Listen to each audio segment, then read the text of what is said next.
Փաշինյան-Մակրոն հանդիպում Փարիզում, ինչ են քննարկել, ինչի մասին խոսել Հայաստանի եւ Ֆրանսիայի ղեկավարները։ Սահմանների բացման համար խոչընդոտ չկա, ընդամենը ժամանակի հարց է Փաշինյանը Երևան-Անկարա հարաբերությունների մասին։ Նոր ստեր պատմությունը կեղծելու նոր փորձեր Բաքվում, կես միլիոն ադրբեջանցի փախստականի փաստաթղթերն է պատրաստում այսպես կոչված Արևմտյան Ադրբեջանում բնակություն հաստատելու համար։ Հունվարից բանակ գնացողները կծառայեն 1.5 տարի, կառավարությունն ընդունեց պարտադիր զինծառայությունը կրճատելու նախագիծը։ Անհապաղ վերսկսել միջուկային զենքի փորձարկումները, Թրամփի հրամանը Պենտագոնին։ Ուր են հոսում համատիրությունների հավաքագրած գումարները, վերահսկողություն չկա, փողն արդյունք կդառնա, թե անհետ կկորչի ղեկավարի խղճին է։ Անվճար Wi-Fi-ն անվտանգ չէ, ոստիկանությունը զգուշացնում է զգոն լինել հակերների թակարդը չընկնելու համար։ Սպիտակ արջուտ հատվածում բեռնատար գնացքը բախվել է ավտոմեքենային, 1 մարդ զոհվել է։ $250 միլիոն նոր վարկ Արցախից բռնի տեղահանվածների բնակարանների համար, ինչ փոփոխություններ են եղել բնակապահովման պետական ծրագրում։ Արմենիայի եթերում նորությունների գլխավոր ժամն է, բարի երեկո, ես Շահանե Մեժլումյանն եմ, ամենակարևորն ու դիտարժանը մեր եթերում։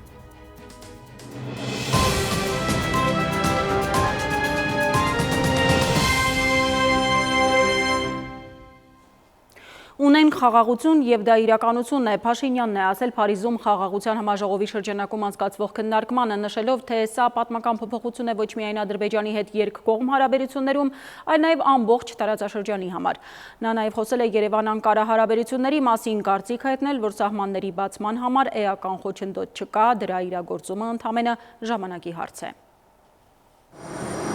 Նիկոլ Փաշինյանը աշխատանքային այցով Փարիզում է մասնակցելու խաղաղության համաժողովին նվիրված միջոցառմանը։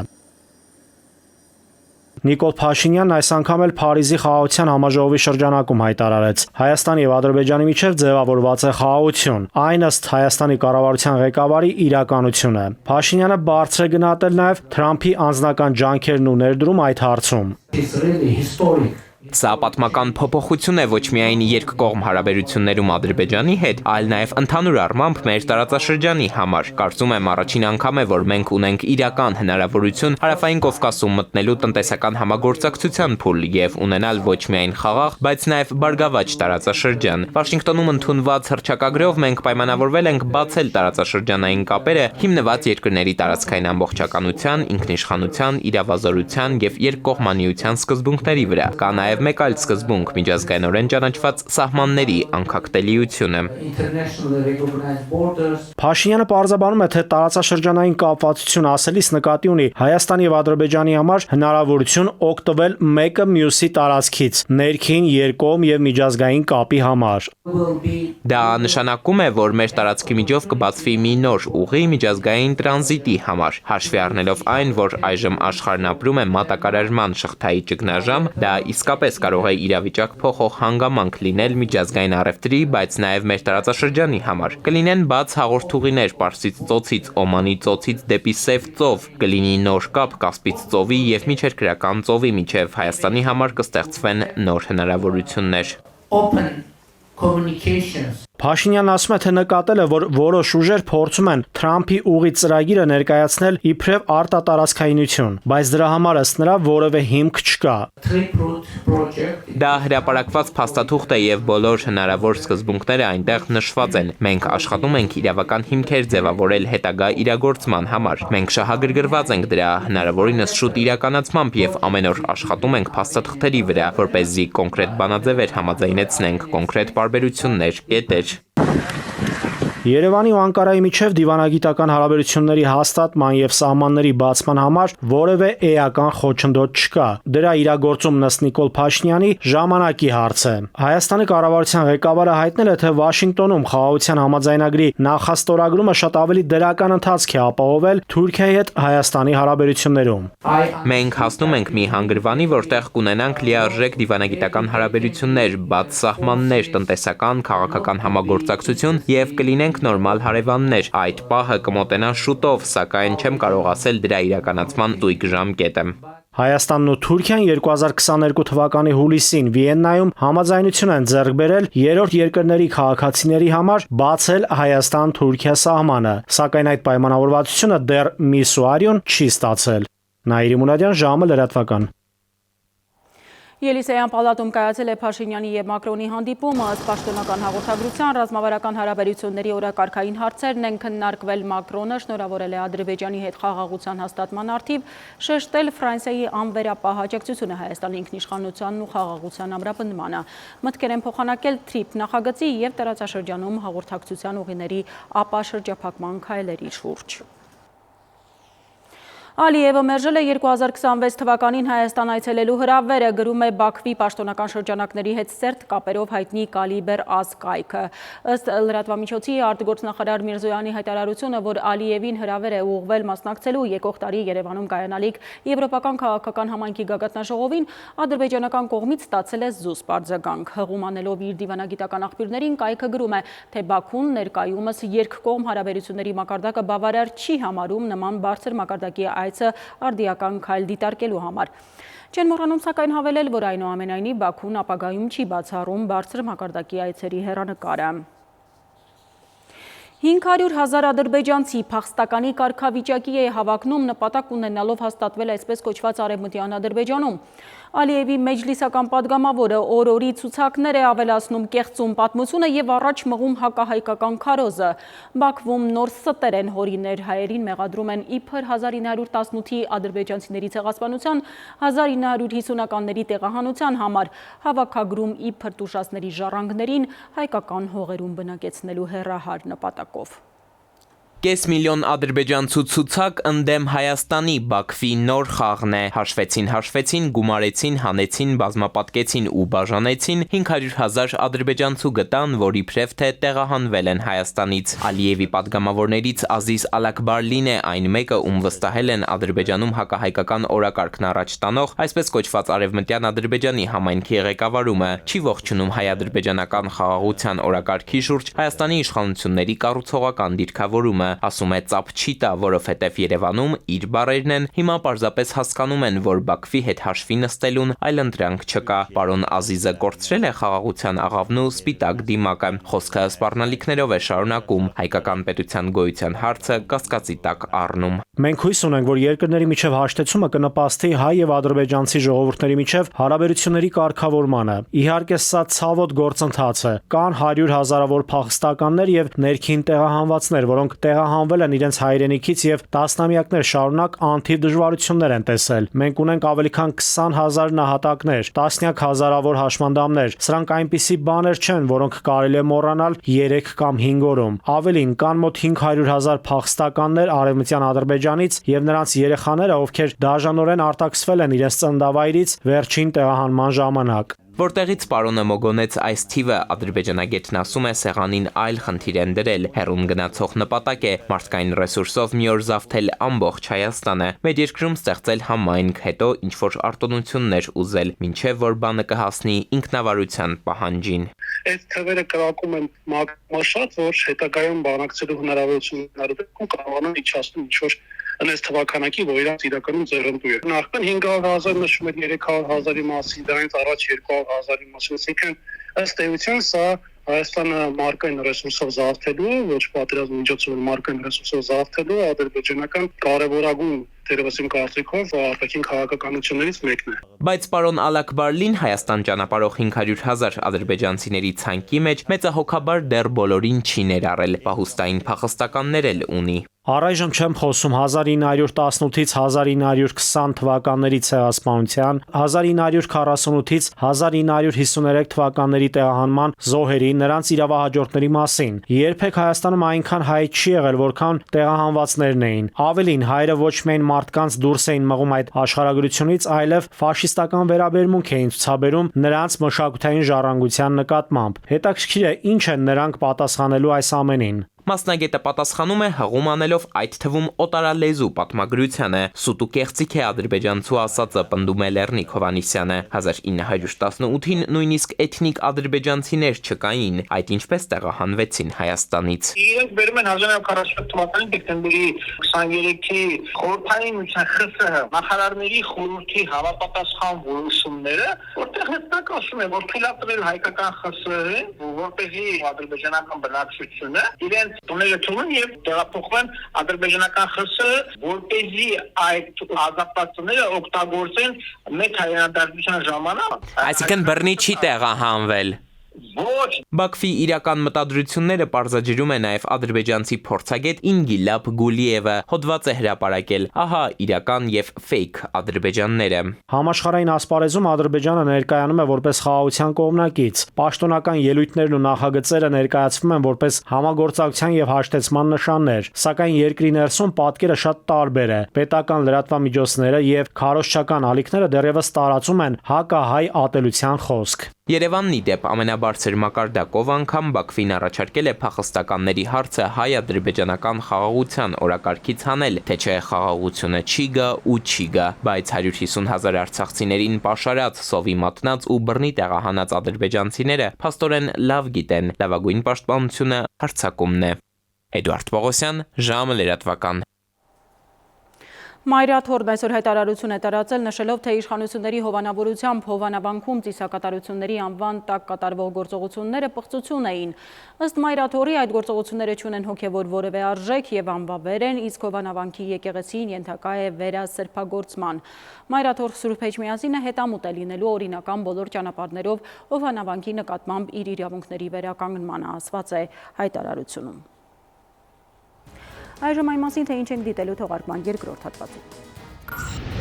Հունվարից բանակ գնացողները կծառայեն 1.5 տարի, կառավարությունն ընդունեց պարտադիր զինծառայությունը կրճատելու նախագիծը։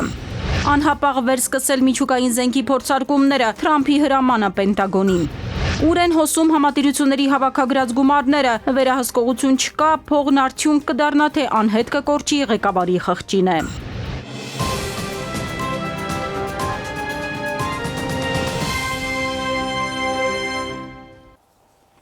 Ժամը շարունակում է աշխատանքը Արմենիայի ուղիղ եթերում։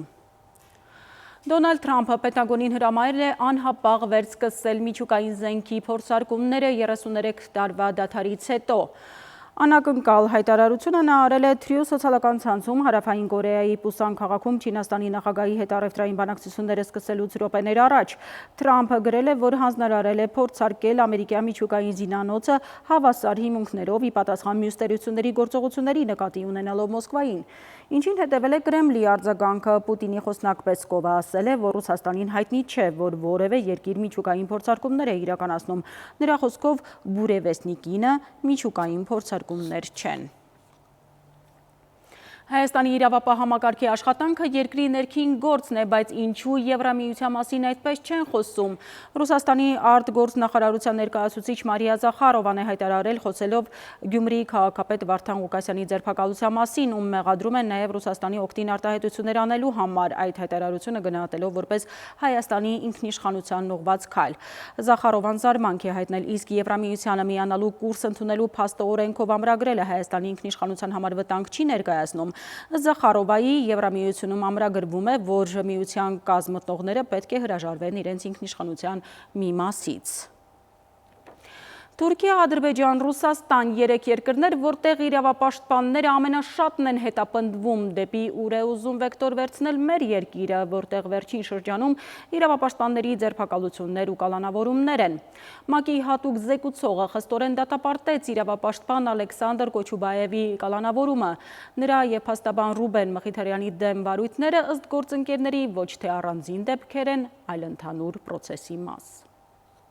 Վերջերս սկսված աղմկահարույց ձերբակալությունների եւ կալանավորումների շարքում հասարակությունը գուցե չֆիքսեց, որ մի քանի օրում կալանավորվեցին 2 փաստաբաններ՝ Ալեքսանդր Կոչուբաևը եւ Ռուբեն Մխիթարյանը, որոնցից միայն մեկի խափանման միջոցը փոխեց դատարանը, քանի որ ծննդաբերությունից հետո կնոջ վիճակն էր խիստ վատացել։ Բազմաթիվ իրավապաշտպաններ նրանց նկատմամբ հարուցված գործերը գնահատեցին ապօրինի, իսկ նրանց հետապնդումը մասնագիտական գործունեությունով պայմանավորեցին։ Խնդիրը սակայն չի վրիպել ՄԱԿ հատուկ զեկուցողի աչքից։ Ես ողջունում եմ հայ փաստաբան եւ իրավապաշտպան Ալեքսանդր Կոչուբաևի նախնական կալանքից ազատ արձակումը, սակայն ես խստորեն դատապարտում եմ նրա դեմ առաջադրված քրեական մեղադրանքները եւ կոչ եմ անում Հայաստանի իշխանություններին անմիջապես դադարեցնել դրանք։ Պարոն Կոչուբաևը քրեական հետապնդման է ենթարկվել հայ առաքելական եկեղեցու հոգեվորականների անարդար հալածանքները քննադատելու համար, որոնք գլխավորել էին 2024 թվականի խաղաղ բողոքի ցույցերը։ Կոչուբաևի նկատմամբ քրեական գործեր հարուցվել եւ կալանքի որոշում էր կայացվել նրա Facebook-ում իրավապահներին ուղղված քննադատական խոսքի համար, որտեղ փաստաբանը կոշտ ձևակերպումներ էր կիրառել։ Մյուս փաստաբանի Ռուբեն Մխիթարյանի նկատմամբ քրեական հետապնդման եւ կալանավորելու որոշում է կայացվել Գյումրիում ցույցի ժամանակ ոստիկանների եւ ցուցարարների միջև քաշքշուկի ընթացքում բախումը կանխելու նրա փորձերից հետո։ Բոլոր հնարավոր օբյեկտիվ ապացույցներով պաշտպանական կողմը հիմնավորում է Ռուբեն Մխիթարյանը որևէ հակաօրինական գործողություն չի անում այդ ցույցերի ժամանակ, դեռ մի բան էլ փորձում է իրացնել իրավապաշտպանի իր գործառույթը,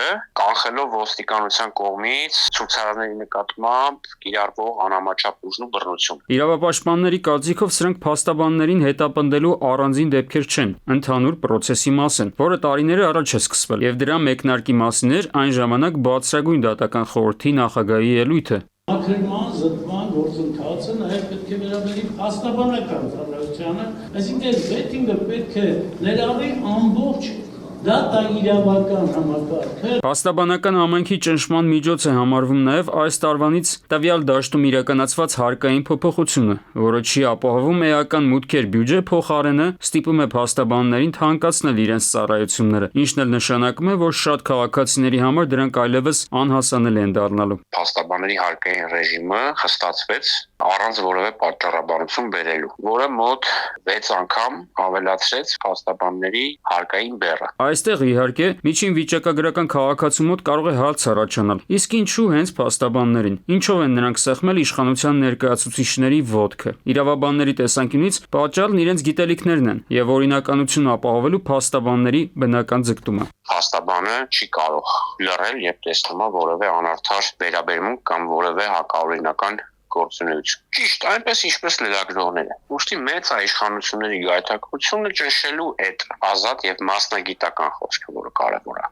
Մասնագետներն իրենց ենթադրությունը հիմնավորում են նաեւ այն փաստով, որ նախորդ տարիներին գրանցվել է աննախադեպ բան՝ իրավապահների կողմից փաստաբանների նկատմամբ բռնության 2 դեպք, որի արձագանքը բավականին ուշ է եղել։ Արմեն Աթալյան, ժամը-լրատվական։ Կառավարությունը հավանության է արժանացրել զինծառայության օրենքում փոփոխություն կատարելու մասին նախագիծը, ըստ որի 2025 թվականի ձմեռային զորակոչից սկսած 24 ամսյա պարտադիր զինվորական ծառայությունը կդառնա 18 ամիս։ Նախատեսվում է նվազեցնել պաշտպանական գերատեսչության պարտադիր զինծառայության կազմակերպման ուղղությամբ արվող ծախսերը սկսած 27 թվականի երկրորդ կիսամյակից, քանի որ 26 թվականի հունվարից սկսած 18 ամիս ծառայության ժամկետը ավարտվում է 27 հուլիսին։ Հիմա մենք տարիներ շարունակ ունեցել ենք հետևյալ ցիկլը՝ 2 տարի 2 զորակոչ տարեկան, եթե չեմ սխալվում, չէ։ Հիմա որ այդ 2 զորակոչը մնում է նույնությամբ մեխանիզմը, բայց ժամկետը դառնում է 1.5 տարի, անցման ժամանակ խզում չենք ունենա, կառավարում եք, չէ, այս հարցը։ Բոլոր ռիսկերը հաշվարկվել են, որևէ խզում տեղի չի ունենա եւ այդ ամբողջ process-ը կկառավարվի շատ սահուն եւ ընթացքը կլինի տեսանելի եւ կարծում եմ որևէ խնդիր չի առաջանա։ Այսօր առավոտից Ծափաթաղում 80 ոստիկան 150 փրկարար շարունակել են 3-ամյա փոքրիկի որոնումները։ Տիգրան Հովանեսովը դեռ 2 շաբթի է կորել։ Լրատվամիջոցներին Գեղարքունիքի մարզպետը ասել է, որ երեխայից որևէ հետք դեռ չկա։ Ըստ նրա, չբացառելով որևէ վարկած, բոլոր ուղղություններով տարվում են որոնողական աշխատանքներ։ Որքանով են արդյունավետ օգտագործվում գումարները, որ հոսում են համատիրությունների ղեկավարների գրպանները, բազմաբնակարան շենքերի բնակիչներից հավաքագրված գումարների վերահսկողություն որևէ մեկը չի իրականացնում։ Բաքում խաղահրապարակ է պետք, թե գազոնների հարդարում, համատիրություններն են որոշում դրամը որտեղ ինչ նպատակով ծախսել։ Ինչպես անել, որ գումարները չփոշիանան, այլ ռեալ եւ պիտանի արդյունք դառնան։ Ժամի անդրադարձը։ Աբելյան 17-ի բնակիչները վստահեցնում են տարիներ շարունակ վճարել են համատիրության գումարները, սակայն շենքի տարածքում ոչ մի բարելավում չեն տեսնում։ Դրանց խոսքով գումարները հավաքում են, սակայն իրենք հաշվետվություն երբեք չեն ստացել։ 5 տարվա ոսկի հավաքված գումարը չարժի, ոսկի 2 տարին մեկ կան տարին մեկ, ես մի հատ առաջի հարգես ամեն նոր օգտագործվող հարգումը թարմասն է։ Դիմում ենք, ասում է փող տվեք անենք։ 5 տարվա փող աղբերս տամ ինքը Lexus քշի, բայց ես ոսկիս ես կերտոտ եթամ գա։ Բնակիչները պատմում են, թե իրենք բազմիցս դիմել են համատիրություն, սակայն չեն ստացել հստակ պատասխան, ինչ նպատակով են ծախսվում հավաքած գումարները։ Շենքի նկուղը, որտեղ պետք է լինեին կոմունիկացիոն համակարգերը, հիմա վերածվել է աղբանոցի։ Հակասանիտարական վիճակում է, երբեմն նյարդերը տեղի են տալիս։ Շենքի տղամարդիկ իրենք են մաքրում սեփական ձեռքերով բակի տարածքը։ Ասում են՝ գումարը տալիս ենք, բայց մենք ենք մաքրում։ Խողովակները ժանգոտած է։ Ասենք վախում ենք մի հատ վինտիլից ձեր տանք, ասենք վթարը ալում, ուզում ենք փակենք, բացենք, ոչ մի վինտիլ չի աշխատում։ Հետո հանկարծ մի հատ զորս կարող փոկվի լրիվ այտենց վիճակ է, էլի։ Եկել էին ուրեմն սրանից մի 2 տարի առաջ, եկա բաներով, այդ MЧS-ով բանով, յանի որ պատասպարան, որ հանկարծ հարց կռիվ սկսվի, ժողովուրդը գնա այդ նկուղում պատասպարվի, յանի մնդե մարդը շունչի պային դե։ Համատիրությունների ասոցիացիայի նախագահ Արամ Գրիգորյանը նշում է, օրենքի փոփոխությունից հետո յուրաքանչյուր շենքի գումար առանձին է հավաքագրվում, եւ դրանց տնօրինումը համատիրության վերահսկիչ հանձնաժողովի պատասխանատվության տակ է։ Մինչև օրենքի փոփոխությունը գումարները մի տեղ էին հավաքվում, բայց 2023-ից հետո յուրաքանչյուր շենքի գումար առանձին է հաշվարկվում։ Համատիրությունները քաղաքապետարանի ենթակայության տակ չեն։ Բյուջեն ղեկավարում է համատիրության վերահսկիչ հանձնաժողովը, իսկ համայնքի ղեկավարը վերահսկում է միայն պարտադիր նորմերի կատարումը, ասում է Գրիգորյանը։ Ծախսերը, որ իրանք նախարարի ձևով կազմում են, այս ծախսերը պետք է հավաքագրվի, այսինքն դրան համապատասխան գումարը բնակիչներից պետք է հավաքագրվի համամասնորեն, բնակիչների տարածքին համապատասխան կարգով, այսինքն մեկը կարող է ունենալ 2 անգամ մեծ տարածք, ինքը պետք է վճարի 2 անգամ մեծ գումար։ Հիմա խնդիրը հետևյալն է, եթե կա փողոք, որ բնակիչ ասում է, գիտեք, սա մեր բյուջեն է, այս բյուջեի այս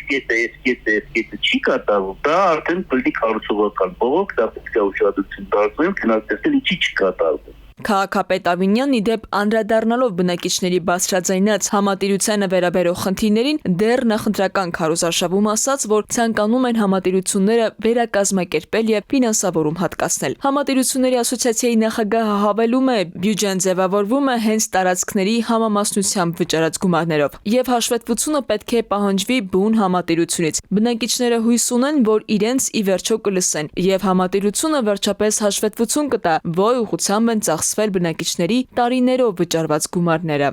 Քնարիկ Պետրոսյան, Զորաբ Քարամյան, ժամը լրատվական։ Կրկին դադար մեր եթերում կվերադառնանք րոպեներ անց։ Անվճար Wi-Fi-ն անվտանգ չէ, ոստիկանությունը զգուշացնում է զգոն լինել հակերների թակարդը չընկնելու համար։ Սպիտակ արջութատվածում բեռնատար գնացքը բախվել է ավտոմեքենային, 1 մարդ զոհվել է։ $250 միլիոն նոր վարկ Արցախից բռնի տեղահանվածների բնակարանների համար։ Ինչ փոփոխություններ են եղել բնակապահովման պետական ծրագրում։ Մետեո աշխարհ ինչպես կանցնի ուրբաթը, ավելին հաջորդ հիվ։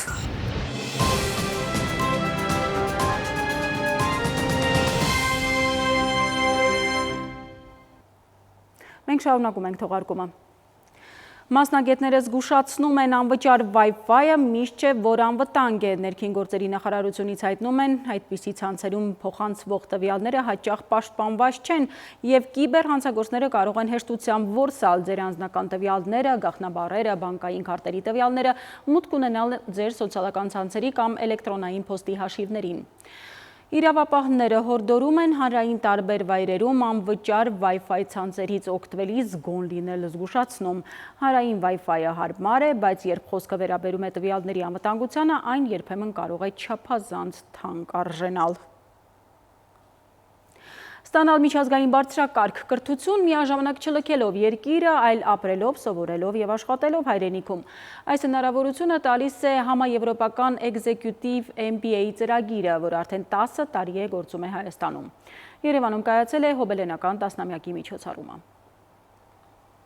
Յորքի համալսարանի եվրոպական քեմփուսը նշում է համաեվրոպական Executive MBA ծրագրի 10 տարին եւ նոր ակադեմիական տարվա մեկնարկը։ 10-ամյա նշանավոր իրադարձություն, ինչը կարևոր դեր է ունեցել գործադիր կրթության, առաջնորդության զարգացման եւ միջազգային համագործակցության ոլորտներում։ Այսօր ունենք համաեվրոպական Executive ծրագիրը, որով շատ հպարտ ենք, որովհետեւ ինքը հեղինակավոր բարձրակարգ նորարար ծրագիր է, որը հնարավորություն է տալիս հայաստանյան բիզնեսի ղեկավարներին, տարբեր ոլորտներից եկող մասնագետներին եւ մենեջերներին ստանալ միջազգային մակարդակի բիզնես կրթություն եւ նաեւ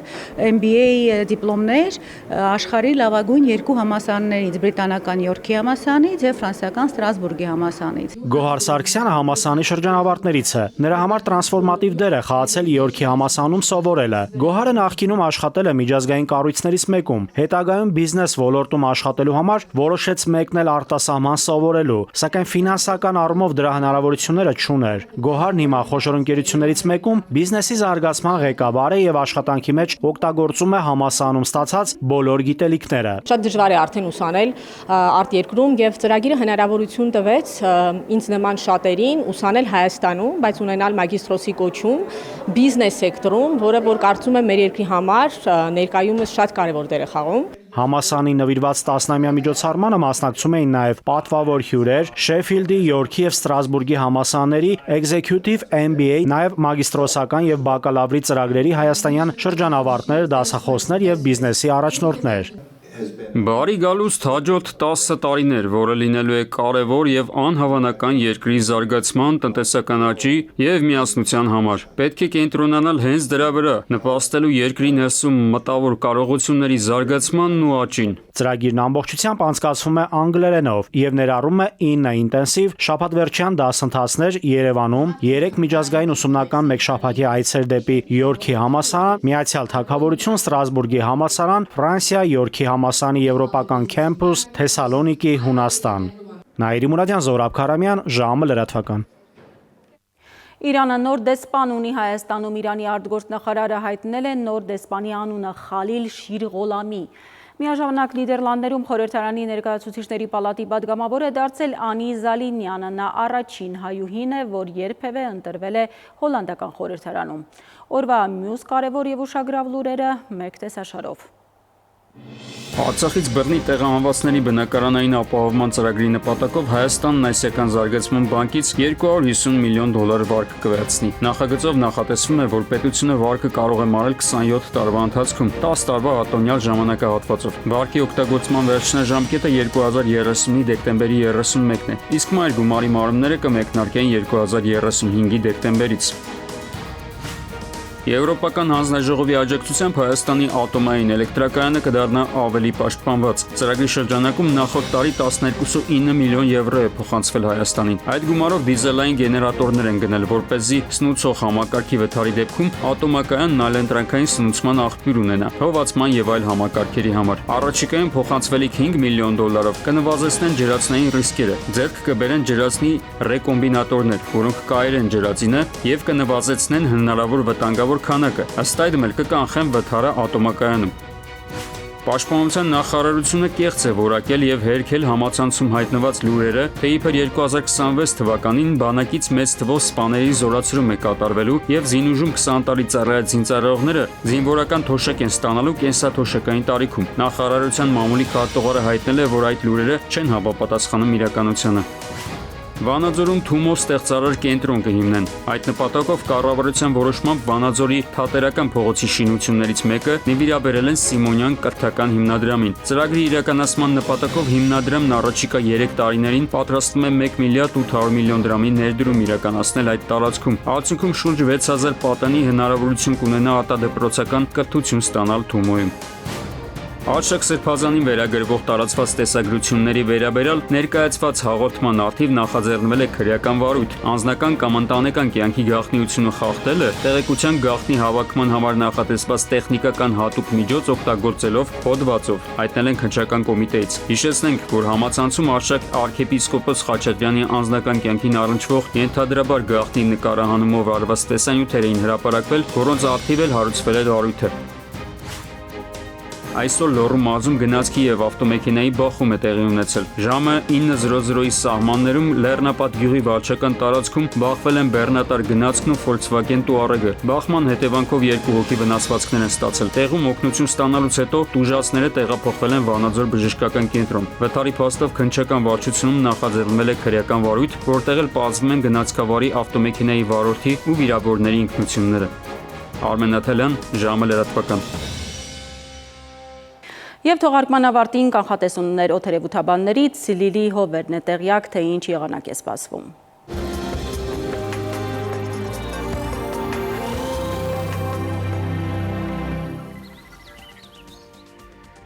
Բարի երեկո, եղանակի տեսության հովանավորն է Ֆերոսի ապրանքանիշը, իր հուսալիան վտանգ գերխնայող գազի կաթսաներով։ Դրանք պաշտոնապես ներկայացված են էքստերիեր խանութ սրահներում, Ֆերոսի եղանակ ստեղծող կաթսաներ, Մետեոաշխարհ նախ Հայաստան, մեր երկրի մեծ մասում ուրբաթը կանցնի արևոտ երկնքով, առանց ստեղումների, ջերմաստիճանը կբարձրանա մոտ 3 նիշ, վաղը ցերեկը Շիրակում, Կոտայքում, Գեղարքունիքում, Արագածոտնի եւ Վայոց-Ձորի լեռնային գոտիներում կդիտվի 8-ից 13 աստիճան։ Վայոց-Ձորի եւ Արագածոտնի նախալեռներում կանխատեսվել է 12-ից 16, Լոռիում 11-ից 16, Տավուշում 14-ից 18 աստիճան, Արարատում, Արմավիրում կդիտվի 14-ից 16, Սյունիքի հովտային գոտիներում կանխատեսվել է 16-ից 19, Սյունիքի նախալեռներում 10-ից 15 աստիճան։ Երևանում օրը կանցնի առանց ստեղումների արևոտ երկնքով, այս գիշեր սպասվում է 1-ից 3, ցերեկը 13-ից 15, երեկոյան 6-ից 8 աստիճան։ Այսքանն էինք պատրաստել այսօրվա համար, ես ձեզ հրաժեշտ եմ տալիս եւ մաղթում խաղաղ գիշեր։